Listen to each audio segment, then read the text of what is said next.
जिसलिए करते वही भीतर का जब अंदर का भाव है उसका अनुगमन करना। You have to follow this, not limit it. एक हमारा स्वामी जी एक उदाहरण देके समझाया, वो अभी नहीं आए लेकिन बहुत अच्छा उदाहरण देते। एक व्यक्ति जो हॉकर है ना, पेडलर, वो जो हॉक करते रास्ते में चलते हैं, बेचता है ना, तो वो टोपी बेच के उनका आप संसार चलता। टोपी तो टोपी टुकड़ी में लेके सिर पर लेके वो घूमता आ रहा। टोपी ले लो, टोपी ले लो, सस्ता में मिल जाएगा, बहुत अच्छा टोपी, बहुत अच्छा। एक टोपी 10 रुपया, तो 10 रुपये का बहुत कीमत था। हम लोग देखा बचपन में एक तमा का पैसा से 2 किलो बेगुन मिलता था। 2 रुपया जो है अभी, 2 रुपया जो ऊपर था, एक मन 40 शेयर चावल मिलता था। अभी उसका क्या हो गया, एकदम उल्टे। इन्फ्लेशन कहते, इन्फ्लेशन, पैसा बहुत हो गया, कुछ फायदा कुछ नहीं हुआ। लेकिन उस वक्त 50 रुपया तो संसार चलता था, 1 रुपये का बाजार भी नहीं कर सकता था। हम अभी जानते हैं, मेरा तो उम्र 82 ईयर्स है, 70 ईयर्स बिफोर जब मैं जानते हैं। इसलिए अभी वो चलते एक टोपी 10 रुपया, 10 कभी कोई बेचते तो पैसा मिलता है, कोई पैसा कम मिलता है, कमती मिलता है। एक दिन साथ में खाना लेके चलता है, एक दिन बहुत एकदम रास्ता घुमा, एक टोपी नहीं बेचा, तो उनका मन खराब हो गया, ऐसे संसार चलेगा। एक पहाड़ का नजदीक में एक पेड़ है, वहां ढुक करके बैठ गया, क्लांत शांत होकर, भूख लगा, साथ में खाना ले आया, वहां पर खाना खा लिया। खाना बनाने के बाद उनको सुस्ती हुआ, थोड़ा सुस्ती होने से तो थोड़ा विश्राम कर लो। अपना चादरा वो घास के ऊपर लगा दिया, लगा के एक टोपी उनका सिर पर है और उसका सिर का नीचे साथ में और एक टुकड़ी टोपी है, उसको लेके वो सो गया, थोड़ा विश्राम, लेकिन नींद आ गया। इस समय में क्या हो गया, जंगल से बहुत बंदर आया, वहां पर बहुत बड़ा पेड़ था, वो बंदर सब पेड़ में उठा, पेड़ में उठ के देखता एक व्यक्ति सोया पड़ा है, वहां पर टोपी है, और वो टोपी पहन लिया। वो लोग धीरे धीरे वहां से उतारा, उतार के वो वहां पर गया, तो आदमी का पास, आदमी का सीटा टोपी का हाथ नहीं दिया, वो टुकड़ी में टोपी पहन ले, पहन के फिर उठ गया। फिर और एक बंदर आया, ऐसे करते करते सारा टोपी पहन के एकदम उठ गया ऊपर। उठ के उनका बहुत आनंद हुआ, आनंद से वो एक डाल है, वहां से एक ब्रांच से और एक ब्रांच में छलांग मारते, मारकर खैक ठुक आवाज करते। आवाज सुन के उनका नींद टूट गया, वो ऐसे उठ गया, बस शाम हो गया। उठ के देखता है टुकड़ी में एक टोपी नहीं है, एक टोपी बेचारी कौन टोपी लेनी है, अपना ऊपर का सीट का टोपी है। देखता है सब बंदर सब टोपी पहन दिया। अभी बंदर को तो ऐसे टोपी नहीं देगा। आप जब वृंदावन में जाएंगे ना, निधु वन पे आप सेवा कुंज में जाएंगे, बंदर ले जाता है घड़ी और ले जाता है कुछ चश्मा ले जाता है, जब पैसा देगा कुछ खाना देगा तब वो छोड़े। हमारे पास तो कुछ है ही नहीं, ये तो और मिलेगा नहीं, ये सब घेरा करके मुझे मारेगा। ये तो बंदर तो सब बेची है, यहाँ पर तो कोई नहीं है मुझे रक्षा कर। मेरा सारा गया, उनका बहुत गुस्सा हुआ।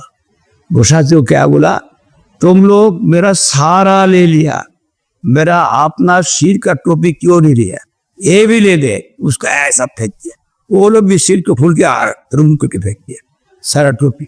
वो टोपी पहनने का क्या शर्त का था उनका मालूम नहीं, वो एक व्यक्ति टोपी पहने आप पहन लिया, वो फेंक दिया। इसको कहते नकल काटने से फायदा नहीं होगा। ददाति प्रतिगृह्णाति गुज्ज बकति पृच्छति भुंक्ति भुजयति जीव सर्वविद संरक्षण। संग अब होता है देना लेना, खाना खिलाना, देखत बोलना सुनना, प्यार से जब देंगे तो संग होता है। अभी सवाल हुआ, ठीक है साधु पहचानूंगी कैसे? फिर साधु कौन है? अभी यही तो मुश्किल है। साधु का प्रसन्न करने से मुक्ति का दरवाजा खुल। साधु कौन है?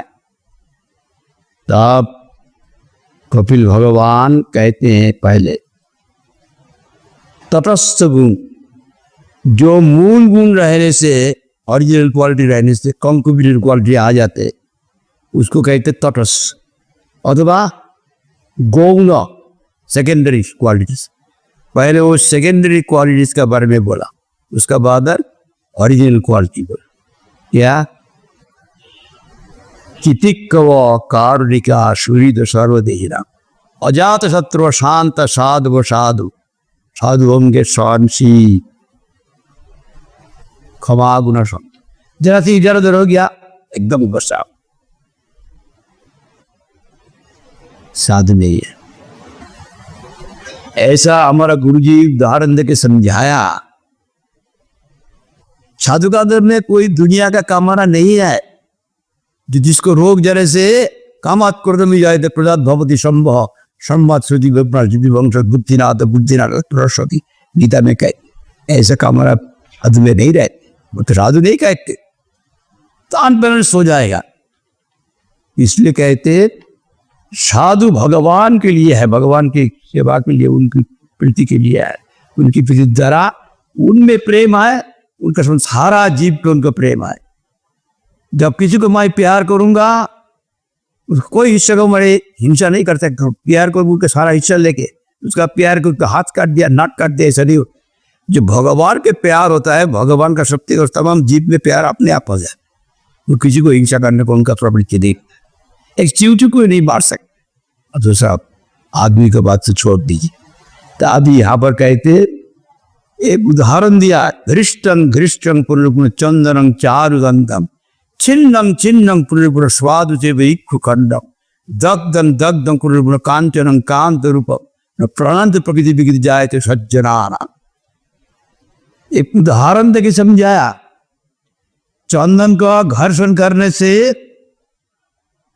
राप किया, जब घर्षण किया जाए वो मुझे कष्ट दिया, मेरा खुशबू देना स्वभाव मैं छोड़ दूंगा, मैं बदबू निकलाऊंगा।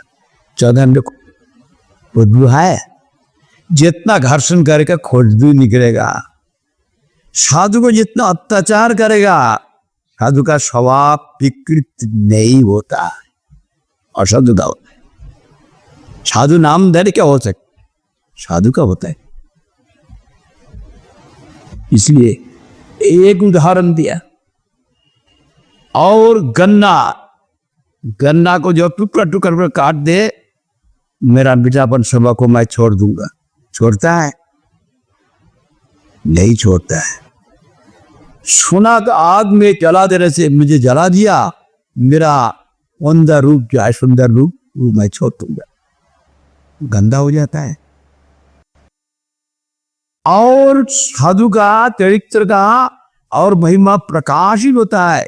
जितना जैसे प्रहलाद जी के ऊपर अत्याचार किया, उनका और अंदर प्रकाश। साधु कभी कोई जीव को हिंसा नहीं कर सकता है। एक साधु नदी में स्नान करने को गया, देखा दे एक बिच्छू होता है जो काटने से बहुत जा रहा है, वो पानी में डूब के जैसे तरप रहा है, उसको उठा के मिट्टी में फेंक देगा। जब उठा देते तो काटने को जा, फिर फेंक देते पानी के, फिर उठा दे, फिर काट दे। दूसरा एक आदमी कहते अब क्या कर रहा है, ये यहाँ पर अभी मर जाएगा, इसलिए मेरा पूरा भया होता है, इसको उठा के मट्टी वो काटने को जाता है, चार वाला है मुझसे, तो उनको मरने दो। ये मायने कहते मेरा धर्म होता है उनको उद्धार करना, उनका जो स्वभाव होता है काटना, मैं क्या करूं? साधु का स्वभाव काटना नहीं है, इसलिए साधु जब जगत में मिलना बहुत मुश्किल है।